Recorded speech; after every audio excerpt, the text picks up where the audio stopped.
Okay, I'm ready. I'm ready. So Okay, good thank you. afternoon to everybody.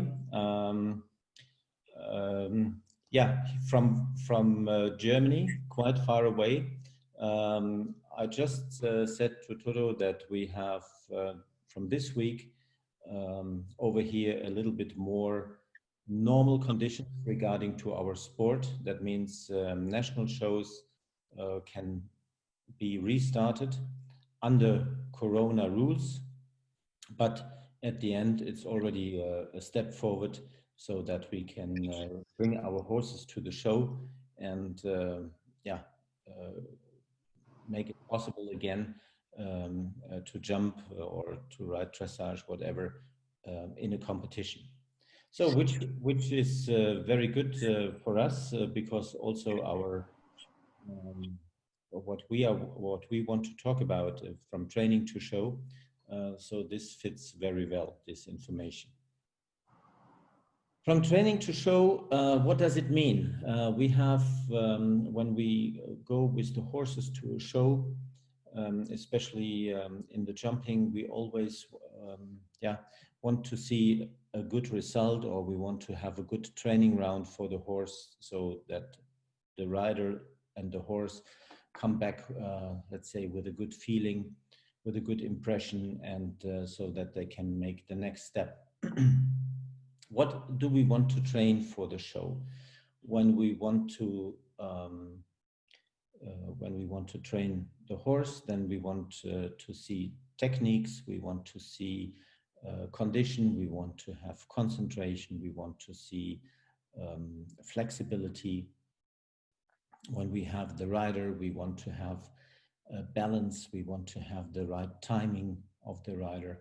And then we also have training sections where both horses and riders um, will have to show that they cooperate when they are jumping a class. So this is the main things we are looking for when we are going to train. I want to So, questions asked at the show should also be asked in the training. This is something which is quite important because sometimes we have a tendency to train things at home um, which are quite different than what we find later on at the show. It starts with many little things, but at the end, it is a whole package, and we have to see that we get all these things also trained and worked out at home to be prepared. So at the end, when we come to the show, that we have no big surprises.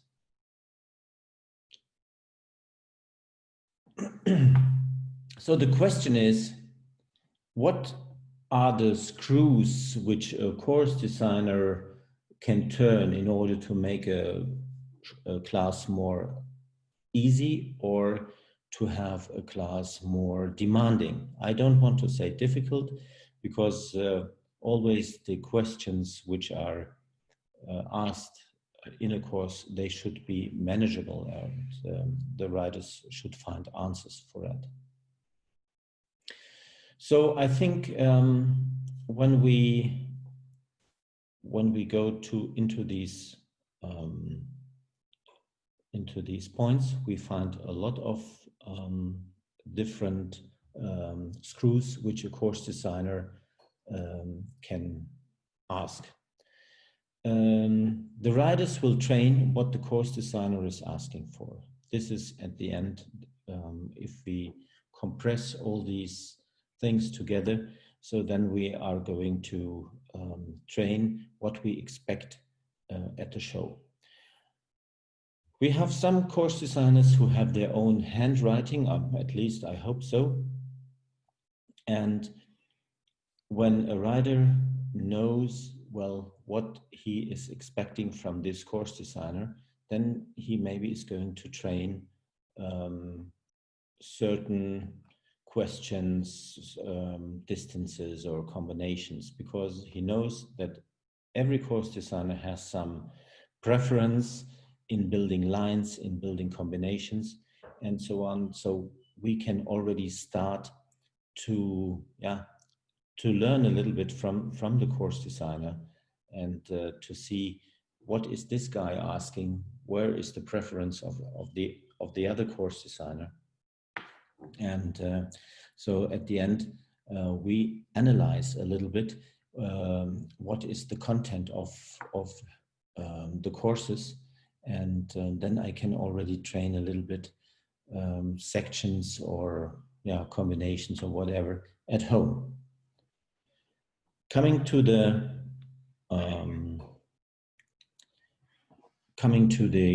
boxes, let's say to the screws, he can turn a little bit in order to make a course more demanding or less demanding. This is not what you see now is not maybe the correct order. It should start with the line. So from the line, we already see if a course is more a speed class, if a course is more a class where you have a jump off later on, or maybe if you have a line where you immediately see, well, this is a table C, so that means that the faults will be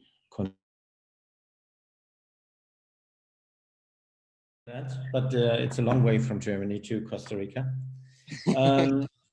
So if we were talking about the speed, and the speed is an important factor, because when we train normally at home, we never have a speed which is required during a show. At the show, we have a speed of 350 meters per minute, which is our, let's say, standard speed. When we go up to Grand Prix classes, then we go up to 400 meters a minute. And this is a speed where really the riders have to be trained. They have to go forward. They have to make time in between the jumps, and they cannot add too many extra strides. Otherwise, they will be out of time. So time falls are always very painful falls. So normally when we train at home, we never have this speed of 350 meters, because we are always coming with a slower speed. That means we also should try to train the horses on a speed of 350, 375, 400 meters to get the feeling for it, and we can do that at home. We don't need to jump for that, but it's just that we get a little bit the right feeling. What is the speed which I have to ride during a competition? And at the end, it's also a question of condition, that the horse can keep that speed during the 90 seconds when he's in the arena. And so we need to build up conditions so that the horses can keep that speed, and also that the horse is not falling into two parts. So you have a front and a back part, so that you still have a horse which you can collect, because not all distances which you are riding will require a forward-going horse. Sometimes you also have to go back, and this has also to be trained during these speed sections. Dimensions is the line we already talked about. Dimensions is more or less the most obvious factor. So we can easily see if a class is big or if a class is smaller. But it's not only the height, it's also the spread. And sometimes we have to be very careful when it goes into bigger classes. Then the spread is also a very big issue, and we have to take care that the horse is not only jumping the height, but also jumping the spread. Also, this is something, dimensions, which is in connection with the speed, because when I come to, let's say, a bigger, a wider obstacle, then of course I have to speed up. I mean, it's a very good in what? Yeah, yeah, yeah. When we have the speed and the dimensions, so there's a correlation, and we have to see that we can have the possibility to speed up the horse when we come to a little bit more spread obstacles like wider oxers or even a water jump. Then we come to material. And when we do the training at home, we should not always train over poles, because then suddenly we have a big surprise when we come to a show and we have suddenly fillers and planks and Liverpool and other material, which the horse is maybe not used to, because I'm always training over poles. There's the same surprise when I train, or maybe even a bigger surprise when I train at home, and the show is at the same place. And I have trained the horse for the last couple of weeks with poles and maybe a little plank, but suddenly at the same arena, which the horse knows, is a completely new set of, or different set of obstacle material. So therefore, we need also variety when we are going to train the horse. We can offer this material not only in different jumps, we can also offer the material when we are going to ride some gymnastic exercises, because then it comes even a little bit quicker, and the horse simply jumps over a filler or over a plank, and at the end the horse is getting more and more used to it. So when you do the training, variety is really a big issue material-wise, and variety must also be done in the training. Not all the time gymnastics, not all the time flat work, and not all the time jumping single jumps or a complete course. So there must always be a variety in training. This all depends on the training status of the horse. If I had maybe on one day a little problem in a combination, and then maybe I can do it the next day again and try to solve the problem. Always to see what is the actual training status, what is the actual training situation of the horse, and then to adjust also the trainings. We have straight lines and bended lines. And the straight lines is something for me which is always a little bit more difficult, because a straight line can also be longer or can be shorter. So at the end, this means we have to work on the canter of the horse. The canter of the horse for me is one of the main things which divides the normal ones, the normal horses, and the top horses. When we have a look to the top horses, they all have a very well-trained, very well-educated canter. So the quality of the canter is very important. If a horse will make it up to the top sport, or if the horse will be, well, somewhere in the lower classes. So quality of canter is essential, and we have to take care in the training about this canter quality.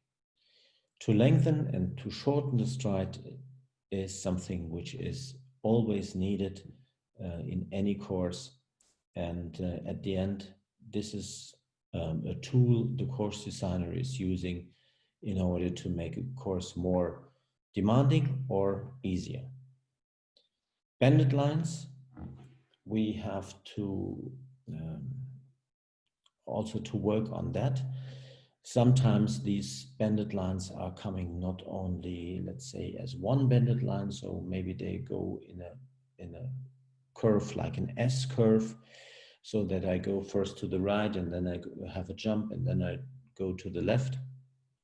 So I have to see that even on these lines, the horse is not going to lose the impulsion, the forward movement, and is always straight. So these bended lines are also a tool which we use in the course designing in order to see which horse is well educated and which has maybe a little bit of deficit in the education. So out of this, we are getting a result. If we continue and if you make the next step from a bended line to a turn, then we are coming here to one point which is really super interesting, because when we go, for example, for an indoor show, we have, of course, a lot of turns and always coming out of the corners. For outdoor shows, we have maybe a little bit wider turns, a little bit longer turns, but at the end, a turn and a turn is more or less the same. So we try to have turns out of 20-meter circles, because normally every horse can make it. But if we come to smaller turns, then it will become more difficult. And riding into a turn and riding out of a turn is not as easy as it looks like, because normally the horse is going to lose a little bit of speed and is losing the forward movement in a turn. So the rider must be very much aware how he is going to ride a turn properly. So that means that if he's going to use a turn, that he's never losing this forward movement, that the horse is really has a good and balanced canter, otherwise he will not make it. So the training in turns is also something which we sometimes, are not doing too much in the home training. But at the end, this is a factor which makes us to win a class or to be second or third. Distances, we have to, what is a distance? At the end, a distance is just a number. But we have to convert a distance which we walk to the horse we are actually sitting on. The same rider may ride a distance with one horse on 5 strides and with another horse on 6 strides. It's the same distance. So he has to convert the distance to his actual situation where he's going to sit on, and then he has to decide what he's going to make with this distance. But we must have knowledge about distances, and we must walk the distances properly. And then we can discuss with the trainer or with other riders what to do in a distance when there is a question maybe in between 5 or 6 strides or 6 or 7 strides, whatever. And these kind of distance questions we also should ride and train at home. So that means not always to ride just single fences, because a single fence means at the end nothing. But if I have something before or after, then I can properly train a rider and a horse to react on a certain question in distances. And it's not necessary that I jump very high for that. I can jump maybe 80 centimeters for that. But for us, it's important to have the control in this distance, and so that I can learn how to use a distance and how even, let's say, to play with a distance. The top riders, for them, distances are not such a big problem, because they try to train this every day. They try to how to say, it's like an automatism, and so at the end, this makes them the top riders, because they know exactly what to do and how to deal with distances. Length is the next point, and length also goes, let's say, in combination with condition. Not always condition of the horse, also condition of the rider. When we want to go to one extreme course, let's say if we going to a derby and have maybe in a derby 17, 18, 19, whatever the fences, because a derby is normally over 1,000 meters long. That means you need also enough condition in order to ride this track. But even if I'm going to ride a track at home, in the training, I should not always jump 2-3 jumps and then I'm finished, and then I try another 2-3-4 jumps and then I stop again.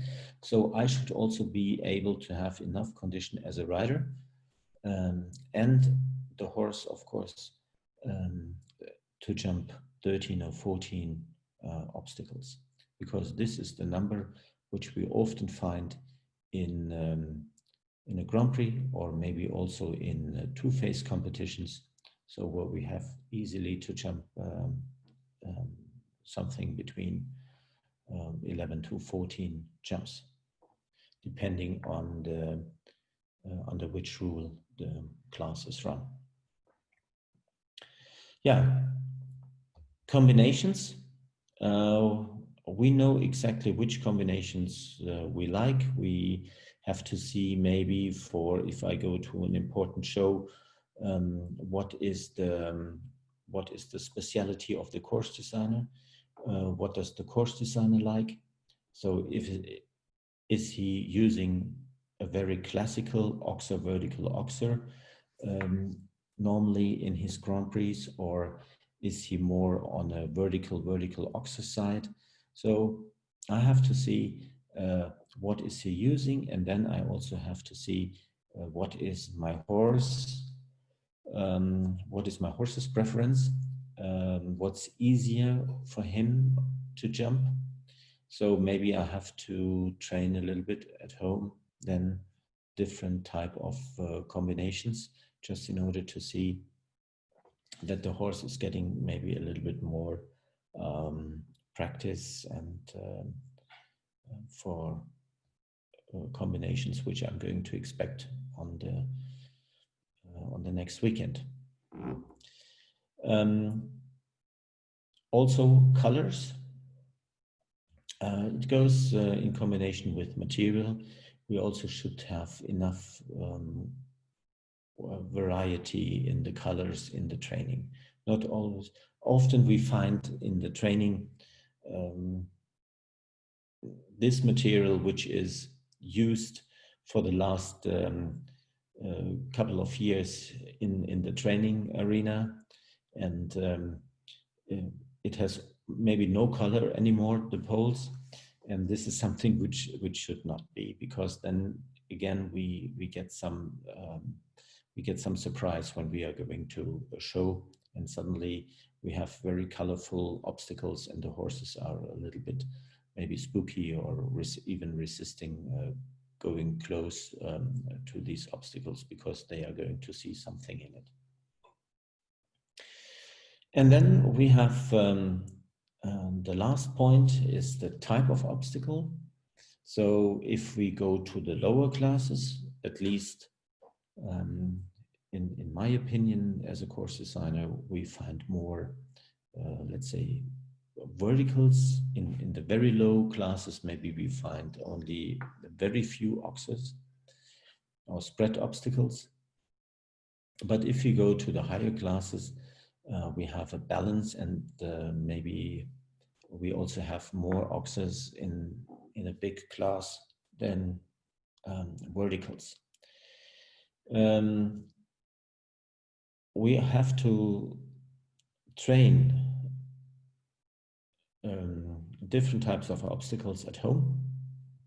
I think what we train very rarely is a triple bar, is maybe a wall, and but also this can be that I'm going to find this kind of obstacles during a show. And if I have never trained it at home, then suddenly there is a surprise.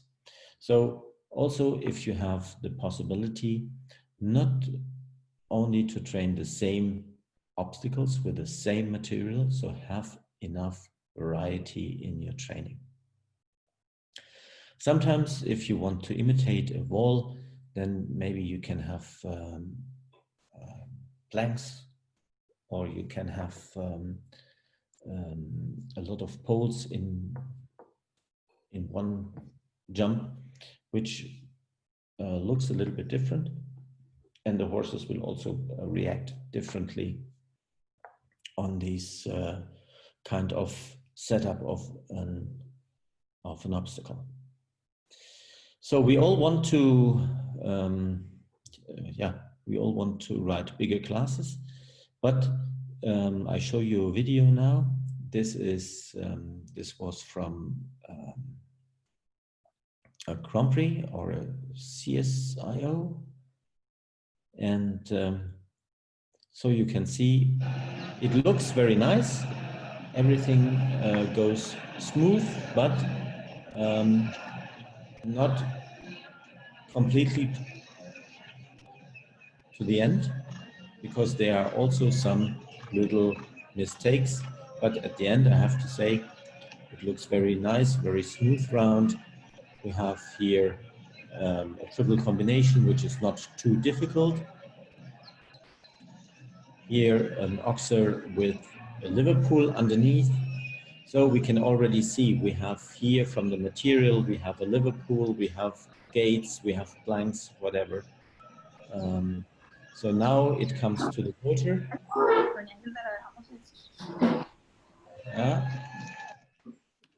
Hardly made it.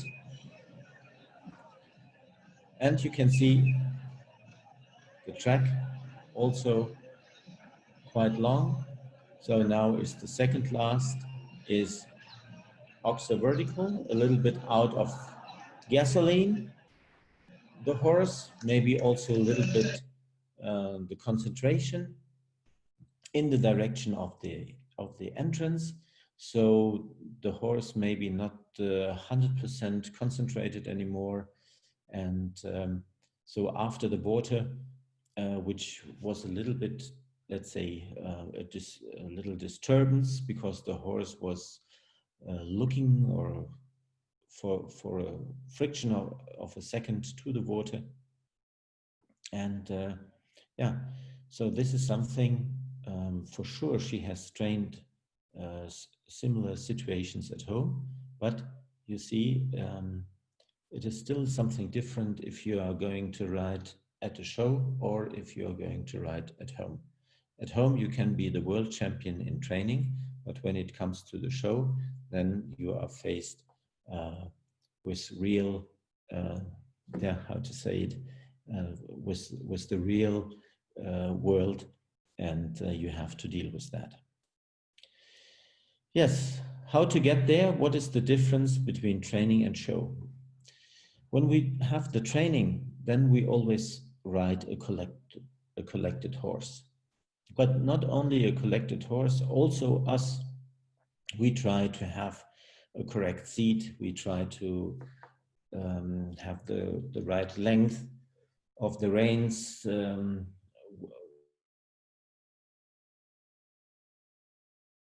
No, disculpa. Have a collected horse, and we have not a horse maybe which is getting longer to the end of a course. So we are normally riding single exercises at home. So we are riding an exercise, give the horse a pet, maybe collect again and get everything in order. Then maybe we come some exercises from trot or a collected canter. We have not a speed of 350 meters or more. So that means at the end, we always have a little control what we are going to do. So we are not under a pressure, we are not under a time pressure. And these are the major, this is the major difference between the show and the training at home.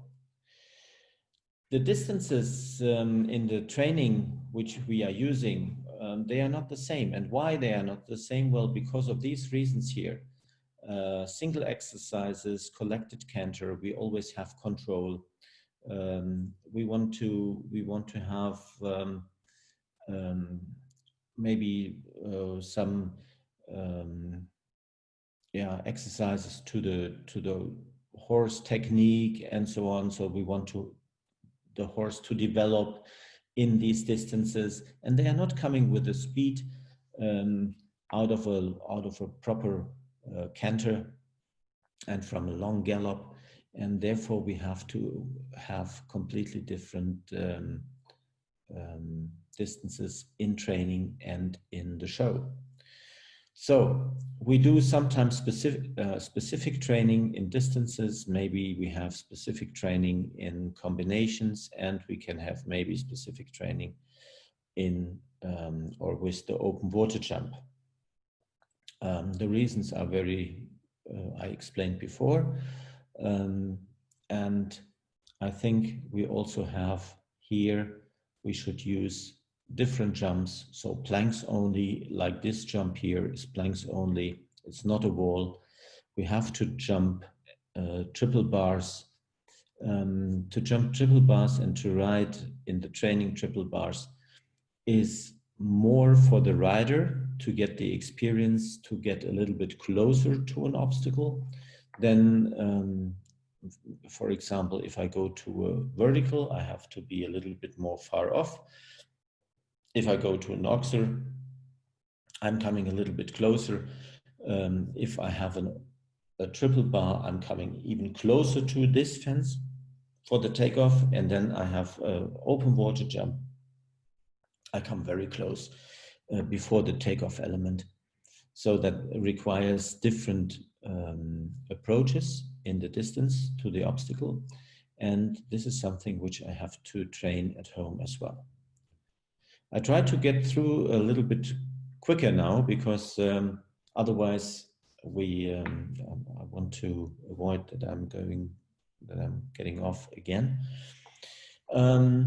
Training exercises, when we have something like this, here we have a line, we start here from A to B. Here we have a flying change, we continue over C to D, flying change again, going to this center line. I think riders who have ridden with me, they know this exercise, and I want to show you how it looks like when you are going to ride this exercise. So that means coming over the center line, going over the middle of the pole, having the change, over the center of the pole, going to the next one, having the change to the right, continuing over the middle, coming over the middle of the pole, change to the left, and continuing and coming back again. So here over this pole, change to the right, going over the center, change to the left.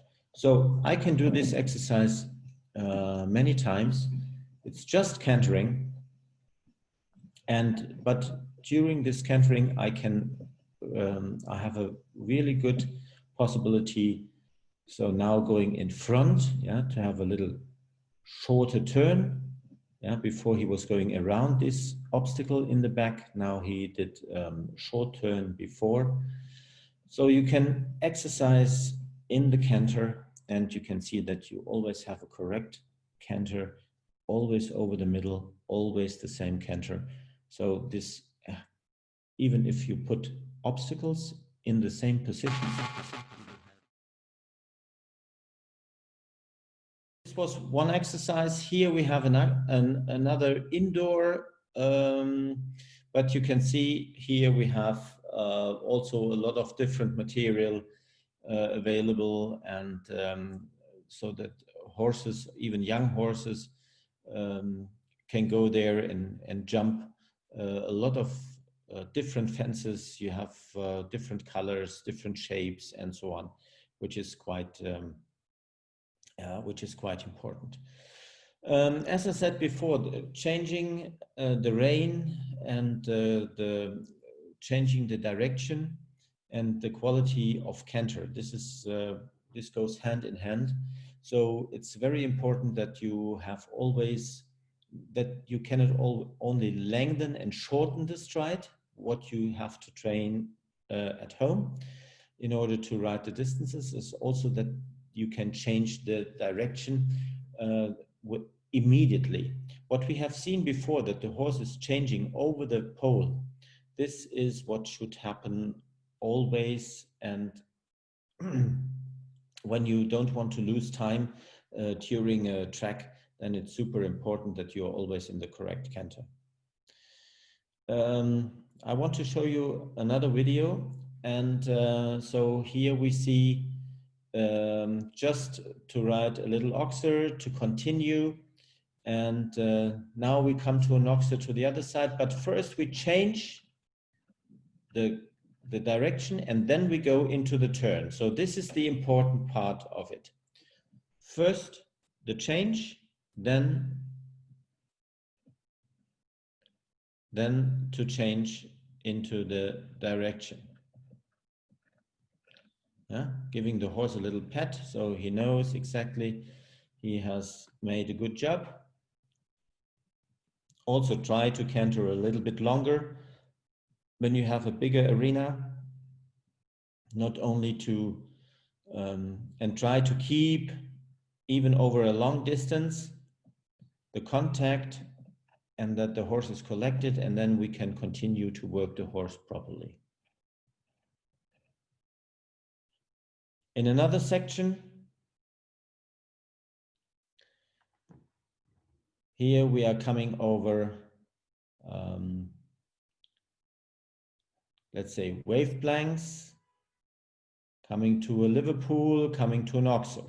Yeah, it's a little bit like a gymnastic row, but it's simply that the horse has different tasks. Before we were doing these turns, first we did the poles, then we did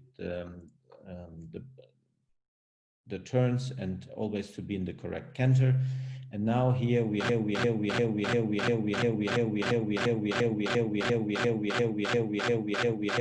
I run it one more time. So it's just a line in order to get the horse the confidence and to be in the same rhythm.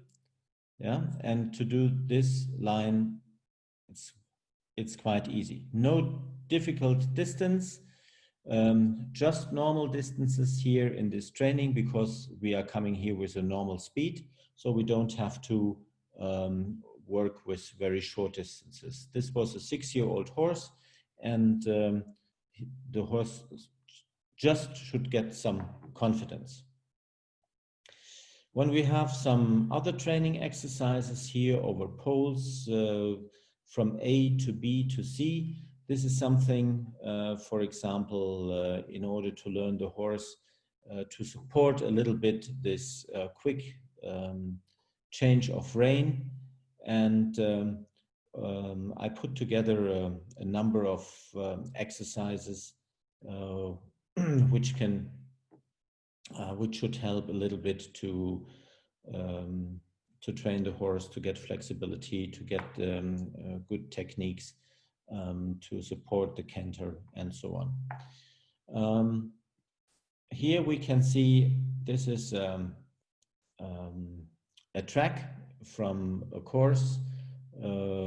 We can see right from the first turn here that this is obviously a course which is against the clock.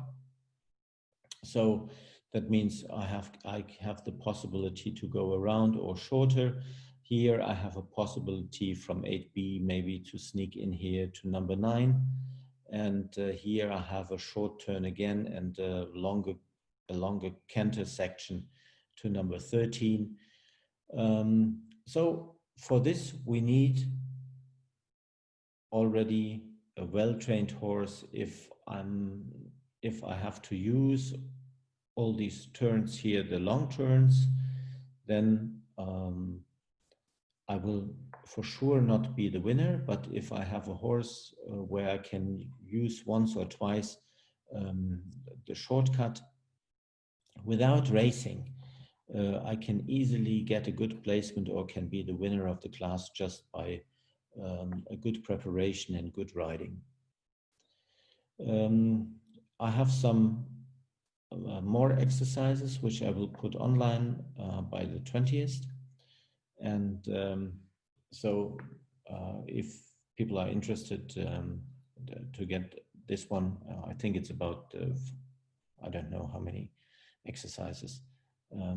So it can, they should stimulate you a little bit to maybe to find some other exercises, to use some other exercises in order to train the horse, because I know sometimes it's super difficult, especially when you are the home trainer.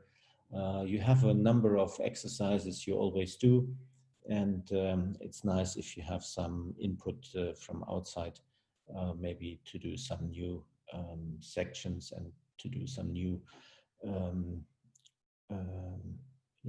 training, and maybe it will give you some new ideas and just to have a little bit more variety in the training. Okay, thank you very much. Sorry for all these cut-offs which we had. Any questions?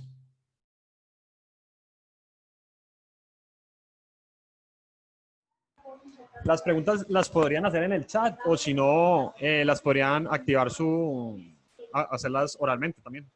Stephan, good evening. It's Leo from La Finca. Thank you for the presentation. It was very, very educating. I have a question which I'm struggling with. It's a training question. When you have a very small horse / pony and you struggle with making the distances, what can you do? Because like when I really need to get my horse forward, he gets very flat. And then I feel like I'm chasing and that his jump is very flat instead of uphill. Mm-hmm. And of course, when I do gymnastics exercises, it's very easy for me because he has a very short stride and it's very collected and it's very bouncy. But I can't seem to teach the ponies how to do the normal amount of strides. That's harder. Yeah. So sometimes it's easier, let's say if you have a pony which has a short stride or a shorter stride, then to add one more stride to a distance. Normally we don't have too many pony classes, even here in Germany. We have classes where ponies are, let's say, handled as an own group. So they go, let's say, normally in front of the normal horses or as the last starters. And then we make the distance only in the combination. We make a little bit shorter. We call it, it's a pony, I don't know how to translate it, adaptation, which we are going to make. But this is only for the for the combination. In the normal distances, we say that the horses should maybe make one more stride. And then if I make the one more stride and it's a normal class with normal meters in the combination, because this is what I usually do. So like if I have 6 strides, I'll do 7 strides. But then when I go to my combination, I have to create a bigger stride, which will usually result in 1 rail down or 2 rails down, because then I completely change the shape of the jump, right? Yes, right. This is So why this is always a struggle. My horse is kind of small, and my student's horse is a pony. And of course, in Costa Rica, sometimes we have 4 or 5 people in a class. It wouldn't be practical to stop the class and change the distance for 1 or 2 riders. I don't think this would be a logical approach. Yeah, so this is what we do here, but we only change the distance in the combination, and so we get a little bit smaller in the combination, and the other distances we are going to leave them like they are, because I don't know, I think it's not 100% solution, because just changing the distance in a combination is just one part of it. It's not an adaptation for everything, but normally in these lower classes we also should not have let's say distances which are only 4 strides or 3 strides or something like that. So normally we have in the lower classes, and you are mainly outside on bigger arenas, we have a little bit more, let's say, longer distances, so that they can easily add 1 stride. Okay, thank you so much. Leonor, welcome. So I can ask one more question, Stephan. So with this, with one of those 2 horses, in training exercises, the V poles really help, because then I can have a more forward ride, or my student can have a more forward ride, and then the V pole just helps him make the correct shape. When I'm in a warm-up for competition, what can I do to create that round shape that's not the V poles? Maybe the ground line? Would that be a good idea? Or what options would you think I have?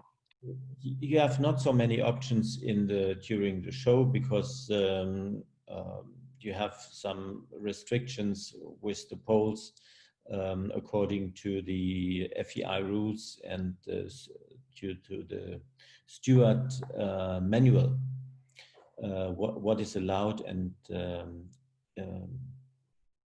on a warm-up arena. Bring the ground line a little bit forward, so that the horse has a little bit an easier takeoff. So if you bring it 30 centimeters in front, maybe, then I think it gives some help for the takeoff. Thank you. Thank you very much. Okay.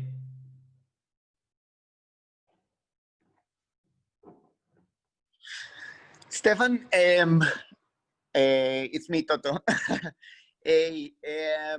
A running horse, a horse that is constantly getting really, really hot in front and before and after the jump. What can I build? Well, you know, for my student, she's constantly making the horse almost crash over the jumps. So what can I build? What can I an exercise that is not going to hurt the horse, and also it's going to teach the student not to rush the horse to the jumps like that. Yeah, it's a little bit overriding problem that as far as I understand, you have let's say a hot horse, and the rider is going with this horse into whatever, any distance. Well, then you have a double problem. So you have to see that you concentrate the rider not to rush into an obstacle, and also the horse has to be normally has to be with the rider. But if the rider rushes the horse, then the horse takes this impulse from the rider and goes even faster against the jump. And then at the end, you will have maybe a problem that the horse is coming very deep into a jump. I would say not such a big problem when you go into a vertical, but when you go towards an oxer, then you can also have some not so nice faults in the back pole. I would recommend to work with poles before the jump and also after the jump, not directly after the jump, but first before an obstacle or before a line, so that they can, so that your student can easily count the strides to an obstacle, and also has to concentrate again after an obstacle. So that means that they really have to do the jump, to finish the jump, and then to sit up and concentrate on the pole, which comes, I don't know how many meters behind. It depends a little bit on the situation. But if you have a pole before, so that they are focused on the approach, doing the jump, and then focused again on a certain point after, I think this could help. It's difficult to evaluate it from not seeing it, but I would start with it. Okay, great. And do you have like a distance for the pole in front of the jump? Like how many strides do you prefer to build in order to give that space or that control in front of the jump? Yeah, it always depends a little bit. If you go, let's say, if we go, let's say, towards the in-gate or a little bit down the hill and so on. So, but if you give them a fixed number of strides, let's say if you put the pole maybe 20 meters before, and then you say, okay, you have to count after the pole, and you have to go with 5 strides, for example, to an obstacle, then you can tell them, okay, now you do the pole and you go with 6 strides. So simply that the student is concentrated and on the strides, to keep the strides and not suddenly to decide, okay, now I'm going. And start with small jumps, not too high, maybe just 50 centimeters high or whatever, so that they are not mentally stressed by the height of a jump. So first that they learn just to go from a pole to an obstacle. Then later maybe they go from a cross to this obstacle. But always ask them to do this in the correct way. If you ask for 5 strides, they have to do 5 strides. If you ask for 6 strides, they have to sit more up. Yeah. Pulling is another thing. Often when people pull, they pull in the wrong moment. So just pulling is not making the horse shorter, because the horse cannot collect in certain moments of the movement. The horse can only collect when it has the hind legs in the air. When the hind legs are on the ground, I cannot collect the horse. I only disbalance. And then when I'm going to give my aid, the horse will only try to rebalance and goes forward. So the rider has the feeling the horse is pulling, but the horse is simply rebalancing, because when the rider is giving this impulse at the wrong moment to the horse can simply not digest it. It cannot work. It is physically impossible, and therefore the rider has to see when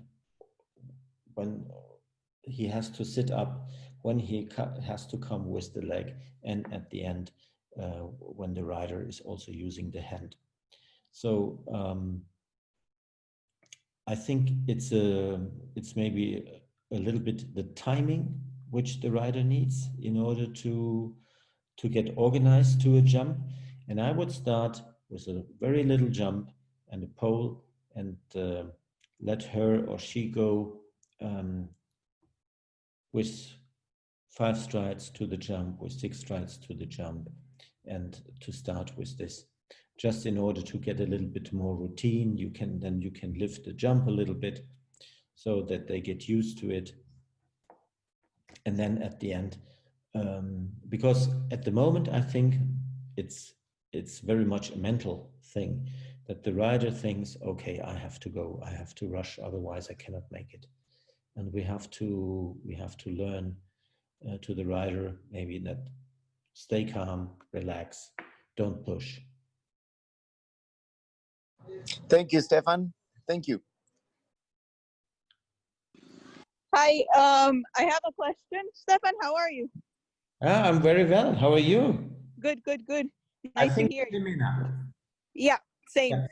Yeah. My question goes along with Leo's with the small horse, but it's more direct. Like, what exercise can you do to lengthen the horse's stride that it's not just like running and making them go fast?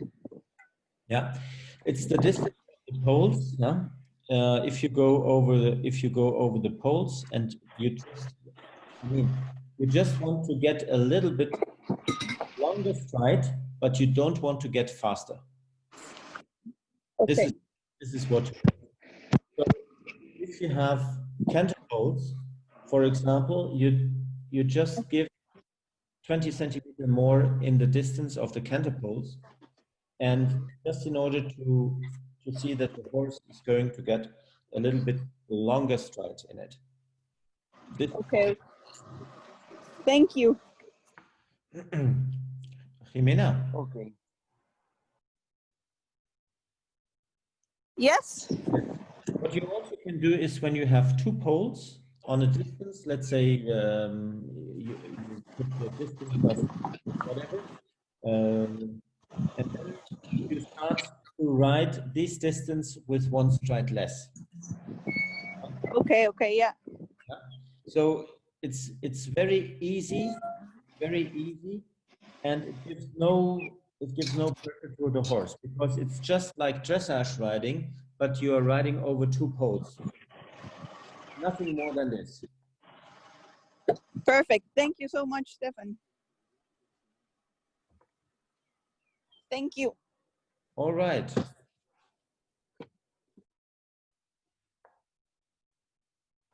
Stephan, one more question. I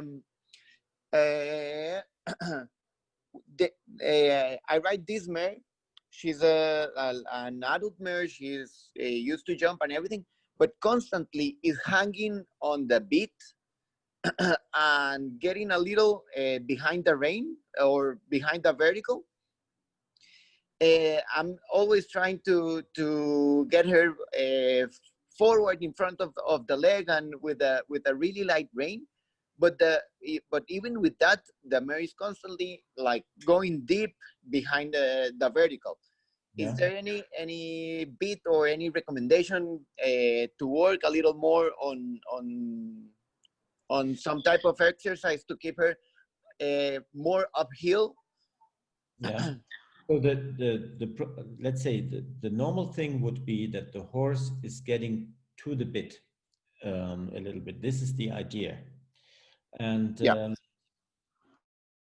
I don't know, again, difficult to say from far away, but try to come a little bit more with the leg.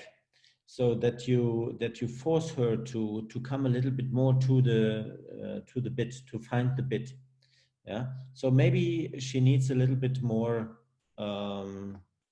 She needs a little bit more go from and more activity from your leg, so that she's going to the bit. But it's difficult to say if she needs another bit. I don't know exactly what kind of bit you're using actually. Maybe there is something which is in between. So maybe you need another bit plus more leg or whatever. I don't know. It's super difficult to give Okay. an advice without seeing it. But I know you're riding, and try to give first to come a little bit more with the leg, and let her find the bit. And I don't know what kind of bit are you actually using? It's a egg-shaped bit with a single. It's like the normal, that like the one that gets a little oh sorry, a little wider on the sides with the D shape. It's like a really single bit. And the thing with what shape is the ring? Is it a D ring? it's a D ring, yes. Okay, but because the D ring is a bit sharper than a round ring. Okay, so we can start with a round ring.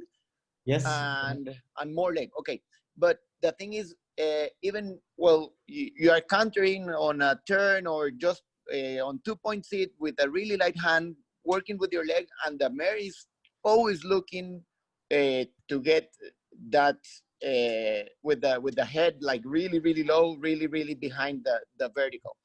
What else you have to, maybe you have to see how much space you have in the mouth. So even if you have, let's say, if you have if the tongue is very thick and there is only a little space between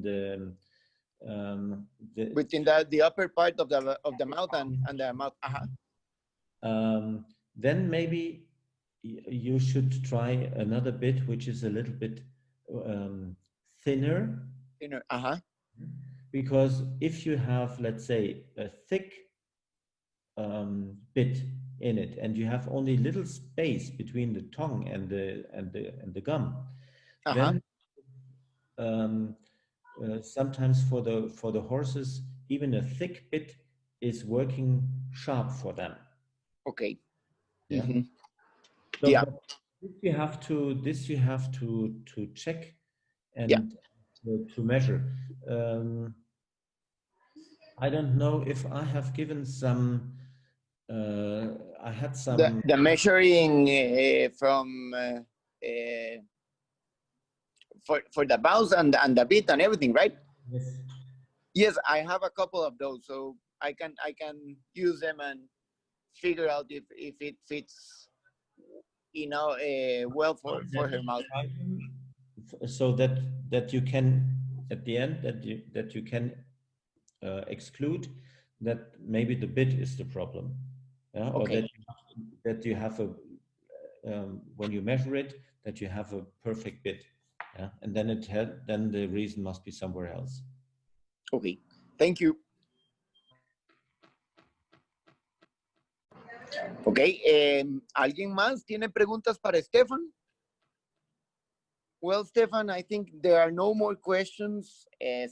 Thank you for your time. Thank you for the meeting and for all the information you gave us.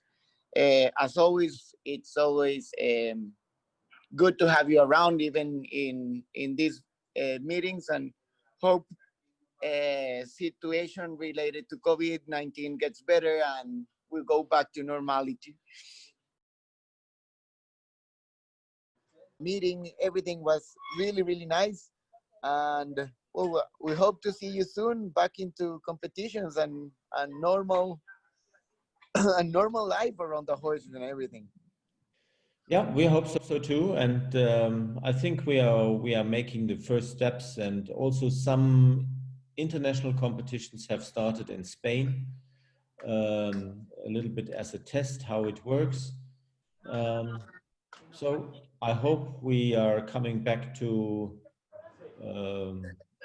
some, let's say, normal life, and even if we have to follow some special rules in order to avoid too many contacts or whatever.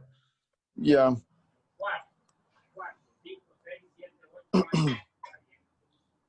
Okay. Okay. Hello. Doña Hello, Jania tiene la Stephan. palabra. Hello, Stephan. This is Hania. How are you? Anya, how are you? We're super good. Thank you so much, Stephan, for this wonderful presentation. I'm pretty sure we all learned a lot. And on behalf of our federation, we want to thank you. And thanks for helping our federation during these hard times of the coronavirus. And these kind of presentations are super, super important to maintain our sport active in this country and in the neighbor, because I'm pretty sure we had some neighbors countries participating also. It was super nice to hear you, and thank you so much, Stephan. Okay. Thank you very much for asking me. It was a pleasure to pass some information, and I hope it gives a little input. And so I mean, we have to train the horses anyway, and so I hope you get some ideas or things you have to look after. Will be nice, and will also be nice to see you again. Thank you, Stephan. Tschüss. Tschüss.